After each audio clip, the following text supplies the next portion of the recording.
So in the next session, we will talk about digital protection strategy and design disclosure, whereby the focus is rather on the second part. It all goes one into the other. And we want to shed some light on assessing design disclosures on the internet, about the grace period and disclosure that we already touched today in the morning, disclosure on social media, which is always a real burden sometimes, but can be also very helpful in design matters. And finally, which was not actually on my agenda when I was asked to talk here, but which is something that me, but also Henning actually, seemed to be important to mention, disclosure and unregistered EU designs. There are certain developments in the process in the course of the EU design reform, and I will just quickly touch that topic as well. So, after all, we will talk a lot about Article 7 of the Community Design Regulation, where it's about disclosure. But no worries, you don't have to read all of this, because let's rather look at the essence of Article 7. So how is it actually built? We have a general rule that states that for the purpose of applying Article 5 and 6, novelty and individual character, a design shall be deemed to have been made available to the public if it has been published following the relevant date, except where. So the basic structure is we have a rule, which means that if there is a design that you present, it shall be deemed to have been made published. And then when you presented the design, it's on the other side to say why an exception should actually be applicable. So in this case, it starts then with except where these events could not reasonably have become known in the normal course of business to the circles specialized in the sector concerned operating within the community. So a two-step approach. And then we have further exceptions. So if a design has been disclosed to a third person under explicit or implicit conditions of confidentiality, it shall not be considered to have been published or to be relevant in that regard. And also if the design has been made available to the public by the designer, or we talked about this morning, his successor in title, or a third person as a result of information provided or action taken by the designer or his successor in title. We have then another paragraph 3, where it states, or as a consequence of an abuse in relation to the designer or his successor in title. However, these exceptions are only applicable within a duration of a 12-month period, whereas the other exception that we have already in the first paragraph does not have the limitation of 12 months. This can be very relevant in the cases you're pleading, because sometimes you have to take care of the 12 months and sometimes it's not relevant, that limitation. So let's talk a little bit about assessing design disclosure on the internet. So in the following, we will talk a little bit about the typical scenarios when it comes to disclosure on the internet. We will talk about probative value of digital evidence and typical pitfalls that design holders, but also applicants for requests for invalidation of designs may face. Our first case, to have some relaxing moment, is about chairs. So on the left side, you see a community design that has been filed and registered. You have 4 views of this single chair. And on the right side, you see prior art that was cited in the course of these proceedings. In the following, I will simply say cancellation proceedings because it's easier, although it's not the correct term, so please excuse me for that. So in this case, the invalidity division rejected the cancellation request because it found that design was still new compared to prior art. The boards of appeal, however, ordered the cancellation of the RCD and argued that it was missing individual character. So we have 2 different reasons to argue the invalidity of a design. And the interesting thing here is, how does it come? I mean, how could the invalidation the division not consider the individual character of this design? Well, The reason for that was that we have certain particularities in this case regarding the presentation of prior art, and we will come to that in a second. There were two additional aspects that the General Court had to deal with. The one was the admissibility of new evidence filed with the General Court. We all know that they are very strict on that. In this particular case, an English version of an earlier presented offer on Amazon has been filed. And so the argument was actually to say it's the same enclosure, it's just a translation, but in fact there was additional information on that piece of evidence, namely that this particular product belongs to a certain product series. And here the General Court said, no, that's new evidence, and as you know, we cannot decide based on facts and evidence that the boards of appeal did not have when they decided about the case, so we will not allow this additional evidence. The same applies to the arguments that you present before the General Court. So you really have to take care from the very beginning of those proceedings that you present all your facts, all your evidence, and also all your legal arguments when you initiate those proceedings, because otherwise you may have this situation later on where they would reject your maybe even stronger arguments than the ones you had before. In this particular case, the applicant of the cancellation request had filed prior art, had argued that prior art and RCD do not coincide and differ in certain features regarding individual character. And this argument was not been brought before, so the General Court again said, no, we cannot decide on that because the boards of appeal didn't have any option to think about this argument. The core, another core aspect in this case was the violation of Article 25, Para 1, let B, and Article 7, so about disclosure. And again, the General Court stated that the applicant has to present arguments already in the cancellation request and respective evidence. And there are basically two cumulative requirements for evidence regarding prior art. First, the evidence has to be submitted. Submitted must show the facts constituting disclosure of a design that occurred earlier than the relevant date. And second, if the holder of the RCD has claimed the contrary, namely that it has not been made available, that it has not been published. So if the holder of the RCD has claimed the contrary, whether those facts could reasonably become known, he has then to show that the facts could reasonably become known in the normal course of business to the circles specialized in the sector operating within the EU. However, the applicant is free to choose the evidence. There are no restrictions, so you cannot say that one means of evidence is stronger than the other. He's basically free, but the decisive thing here is that we need solid and objective evidence. So when you have all these pieces of evidence, the evidence has to be considered in its entirety. So it's not a salami tactic that you go piece by piece through the evidence and say, that's not relevant because the picture is missing, that's not relevant because we don't have a date actually on this document. You put everything together and then you see if it's a solid basis for the decision or not. In this case, it was about an Amazon offer. And the probative value of Amazon offers an ASIN. And the argument was that, well, you know, we have that screenshot, this could have been manipulated. We have that ASIN, which is the Amazon Standard Identification Code. This could also have been manipulated. So this is not enough to prove disclosure of this particular design.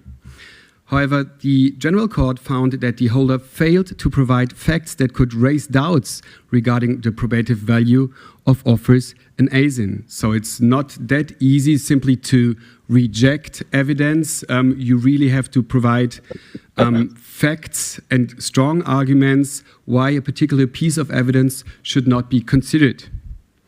In particular, it found that Amazon can also not be compared to Wikipedia, for example. With Wikipedia, we all know that the articles can be amended later on, and then afterwards it may be difficult to really trace an earlier status of respective publication on Wikipedia. With Amazon, it's different. This ASIN is somehow like an NFT, if you want to. It's a guarantee that this particular product has a particular number, and if you have that number, you can trace back when it has been put on Amazon, when it has been offered for the first time. So there's a certain guarantee that these are really correct figures, these are really correct dates. Nevertheless, there may be a problem the other way around. So if Amazon deletes a product, some people may try to put this product again on the Amazon platform, applying for a new ASIN. And if Amazon does not recognize it's the same product, it may get, again, an ASIN, but with a later date.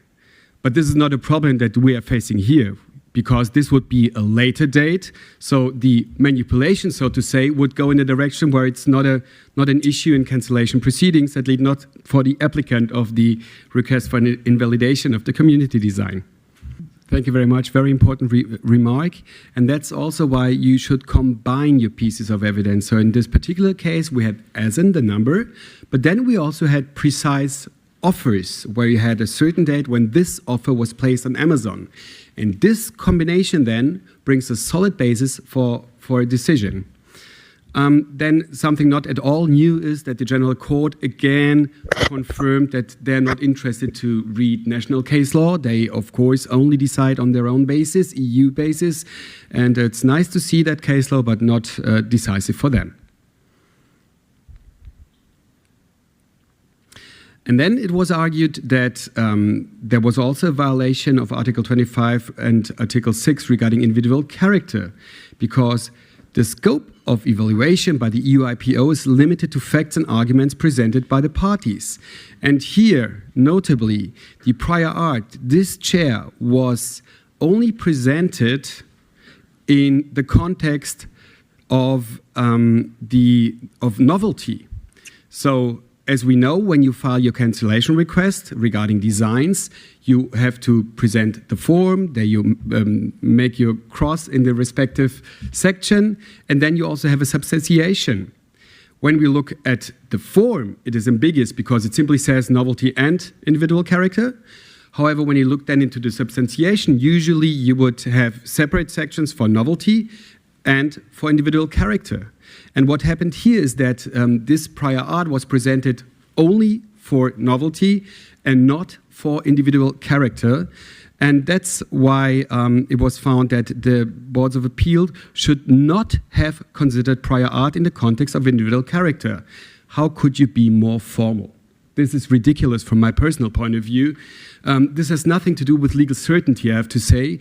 This is simply being like a robot, applying strict, very strict rules, because at least German courts, I would assume, would rather than read what you meant when you wrote, when you presented this piece of prior art in the context of novelty.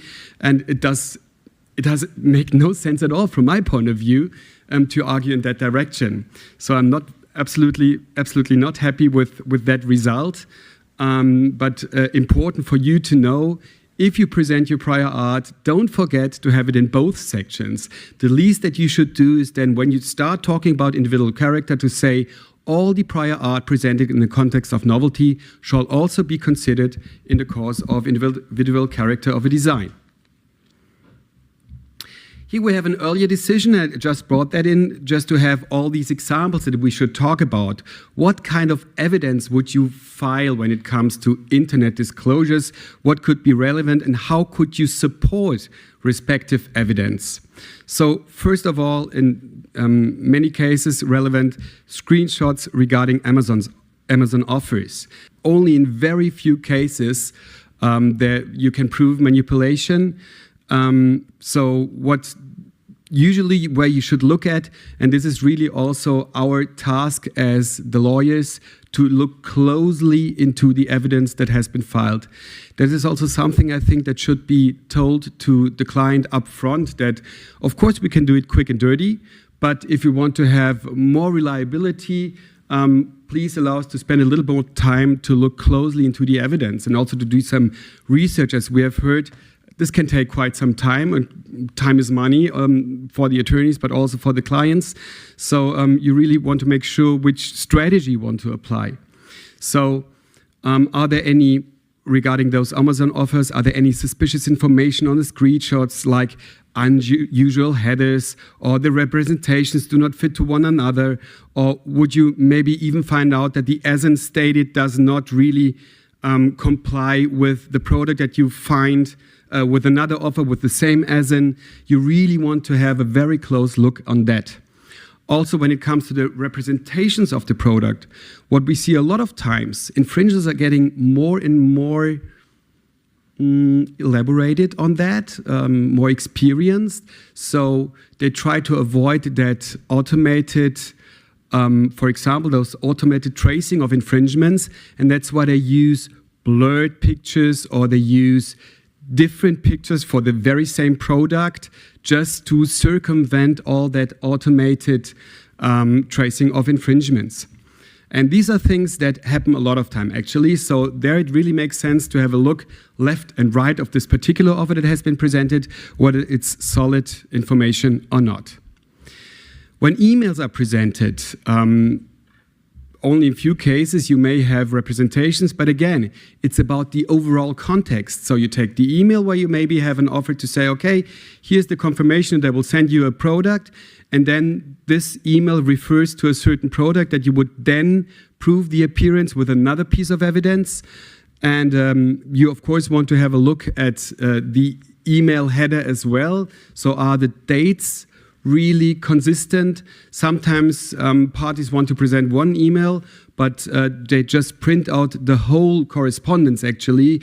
And if you scroll down, you may find some other information that was not intended to be presented. So it makes sense to have a close look. The same basically applies also with blackened documents. Sometimes you receive a document and only a few lines are actually readable, whereas the rest is a black piece of paper.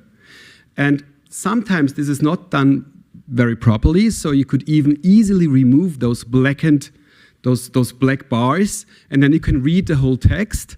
I don't think it's fraudulent to do that, because if you do not take care how you file your evidence, I don't think that this would be something considered to be confidential. And also, when it comes to electronic newsletters, you want to make sure that this newsletter is really referenced with a date. Usually when you get a newsletter, you will get the information, but then the date would only be visible when you take a look at the email, or when you have a witness to say, I received that brochure, if it's a paper brochure. So again, you have to combine your evidence. Otherwise, you may have presented disclosure of a certain product or design, but you cannot prove the relevant date. Also with computer files and photographs, again, every computer file, you have metadata, you have basic information regarding the file itself. You can look into the source code of certain data. And there you find a lot of things. You just need time and some sort of being ambitious about finding really the needle in the hay. The decisive factors, also in that decision already a couple of years ago, they stated that it's about plausibility and accuracy of information which document contains. It's about the quality of the images.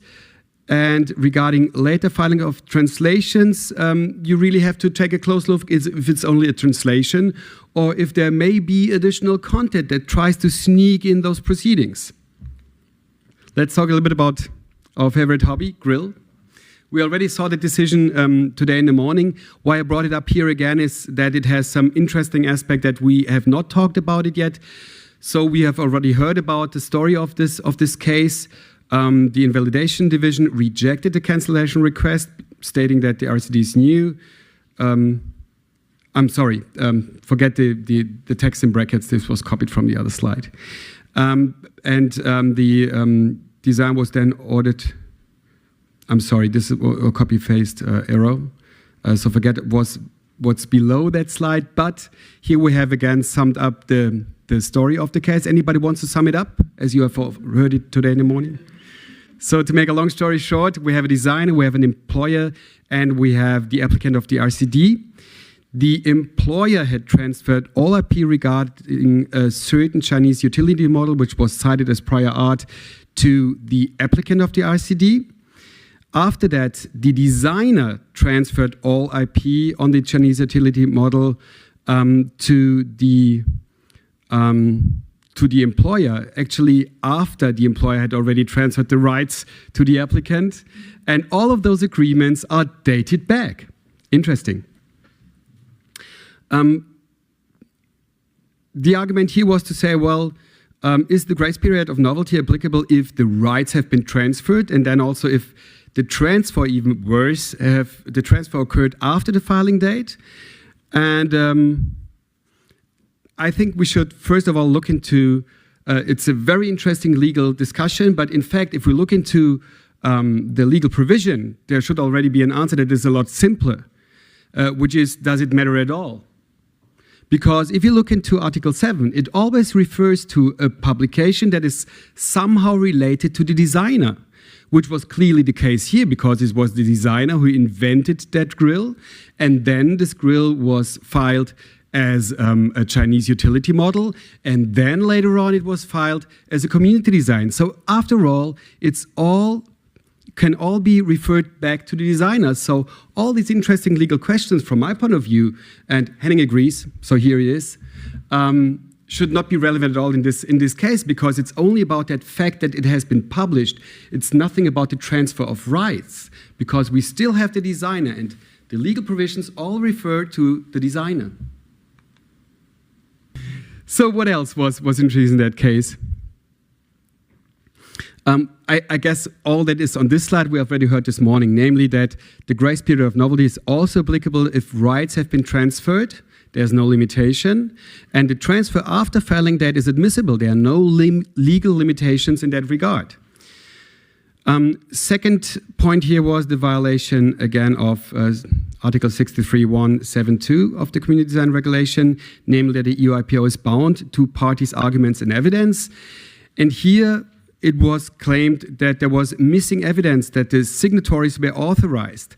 And that's one thing that I really like with the General Court, because they said, no, first of all, you have to present certain facts, certain arguments why we should have doubts regarding the signatories' ability to sign those contracts.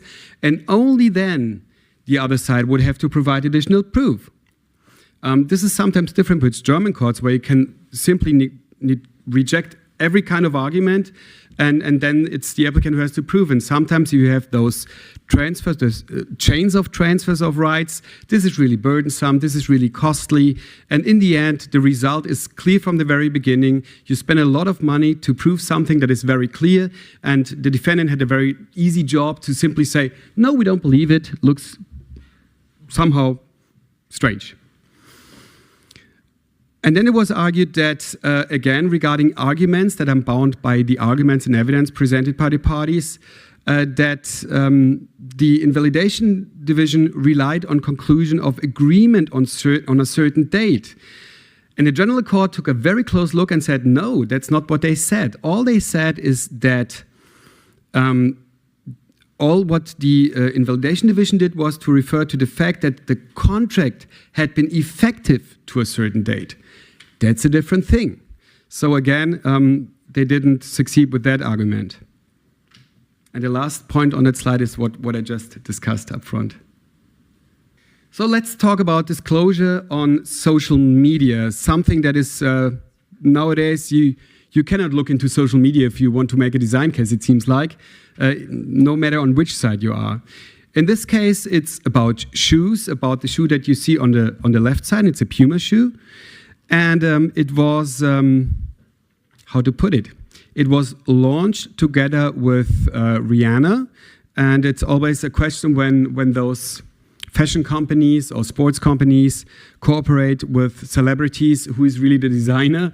But that's not the point here. Here, Rihanna did not claim to be the designer, so we don't have to talk about that. But it was a proud prior disclosure. So what you see on the right side, the three pictures within that yellow quadrant is that Instagram post by Rihanna herself, where she showed that shoes. And if you take a look at those pictures, you see that shoe from many angles, but not from all angles. On the right side, and that's why it's a little bit outside, later on, additional pictures were filed where you see more of that shoe. But still, you do not see the shoe from all angles. And that's what I tried to highlight on the left side. You do not really see how the shoe looks from below. And it's interesting for me to read all the time that the shoe sole is not relevant because in the normal course of use of shoes, you would not recognize the sole. But actually, honestly, if I go into a shop to buy a shoe, depending on the kind of shoe, but I'm also interested, at least also interested, to know something about the sole. So I would, when I want a running shoe, I'll look at the shoe from the bottom to see if that's convenient for the kind of running that I do.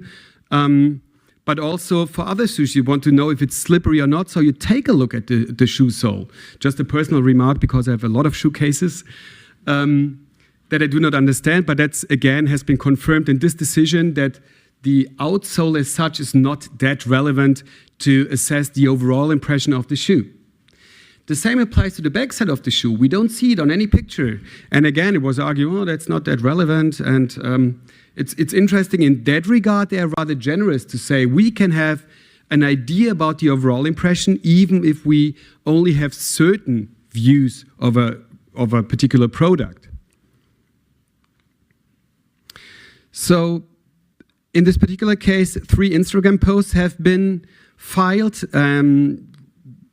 Bad Girl Riri, that's Rihanna. And these posts obtained 300,000 likes, so it's hard to tell that nobody became aware of those posts. And there have been further online articles where this additional representation has been filed. And also very decisive in this decision, but not until here, we're still talking about the decision of the boards of appeal. There has been contractual obligation of Rihanna to keep the design confidential. The Board of Appeals decision was to say that the posts have probative value, of course. The quality of the images was good enough to identify the relevant feature, and the contractual obligations, and that's the point where I would say that they may be successful then before the general court. The contractual obligations and the argument that this has happened in bad faith are irrelevant in the present proceedings. They could go to civil court and argue there and then claim damages, but in those proceedings they are not relevant. The action is pending with the general court since October 17 last year. Still no decision, still no further processing of that matter, no idea what's going on in the background, but we're all looking forward to get some more information on that case, because again, from my personal point of view, the contractual obligation should be relevant, because if you look into Article 7 in many different occasions, it is mentioned. Already in the first paragraph, it says that the design shall not, however, be deemed to have been made available to the public for the sole reason that it has been disclosed to a third person under explicit or implicit conditions of confidentiality. It says third person, maybe that's the problem, I don't know. But from a personal gut feeling, I would say that it must be relevant, otherwise design holders are not protected at all if they collaborate with people that are very active on social media, and we all know it from work with celebrities. They are happy to show what they're doing all the day. And so, of course, they will also present their new apparel or shoes in this case. And I think there's a legitimate interest of design holders that the contractual obligations are more than just some paragraphs on paper. Okay, so the very last portion of this presentation is now about unregistered designs. So when you disclose a product, you may even obtain protection by this disclosure by way of an unregistered community design. So far, the common understanding was that you obtain that right if you do something within that EU, namely that your presentation of a respective product has happened within the territory of the European Union. If you look into the legal provisions, it's not absolutely clear, but I think already for political reasons, I guess it's that approach that is intended to be done. That was our common understanding until here. And if you look into the law, the design law, you have basically two provisions where unregistered community designs are mentioned. The one is Article 11, that's the core provision in Title 2 of the Community Design Regulation, where it's about the law relating to designs. Section 2, the scope and term of protection. If you read on, and you move forward, then you get all of a sudden to Article 110A CDR. We're talking about the final provisions. We're talking about provisions relating to the enlargement of the community. So not really about something you would not look into that provision when you're looking about the subject matter of design. However, there it states in the second sentence, pursuant to Article 11, which was what we've just seen, a design which has not been made public within the territory of the community shall not enjoy protection as an unregistered community design. So here we have a very clear provision saying it must be within the community. And there have only been very few decisions actually regarding unregistered designs, and the few that we have usually at least also refer to Article 110A to argue that it must have been occurred within the territory of the European community. Now we're in the process of the design reform, and we've learned a lot already today in the morning from Gaillet. And one additional aspect I wanted to mention is that now they're discussing and planning, and probably will happen, to simply delete the second sentence of Article 110A, paragraph 5, which would then simply not have that clarity anymore. And rumors tell it that many of the people in the end deciding or keeping that process going even intend that you could obtain an unregistered community design also if it has been made available or published or disclosed outside of the EU, as long as still the circles within the fields of trade could become aware of that. That's just like unregistered community designs for sale. I don't know if it's really intended. We have a lot of problems regarding that blurry disclosures somewhere on a trade show, far away in one of those hidden booths. And this is presented as to destroy designs. But then even going further to say that you may obtain for your own design protection, this will become very interesting in the future, and it will be interesting to see how this will further develop. So in the end, just some takeaways from this presentation. So for applicants that wish to file a request for declaration of invalidity, you should rather not rely on a single piece of evidence if avoidable. So really try to take all the options that you have that we have just seen on the other slide before and combine them and build your story. Do not only say on this piece of paper we see A and on this file we see B, but combine it. Build a nice story so that the examiner has an easy life because they can simply copy-paste your brief to argue why this piece of evidence is relevant, why this particular design has really been disclosed, why this particular design was also perceivable by the relevant public. And that's why it's really necessary to do more than simply do the cross on the form and then hand in some formal substantiation. Spend some time on that. You should comprehensively collect your evidence before you file your request because you've seen it, they can be very strict on those formal rules, and you do not want to lose your case just because in the beginning you thought, oh yeah, that's just like, you file your complaint and later on you can supplement it. I was in a hurry, I just wanted to file it quickly. You should really have your case prepared before you bring it to the office. For holders of RCDs,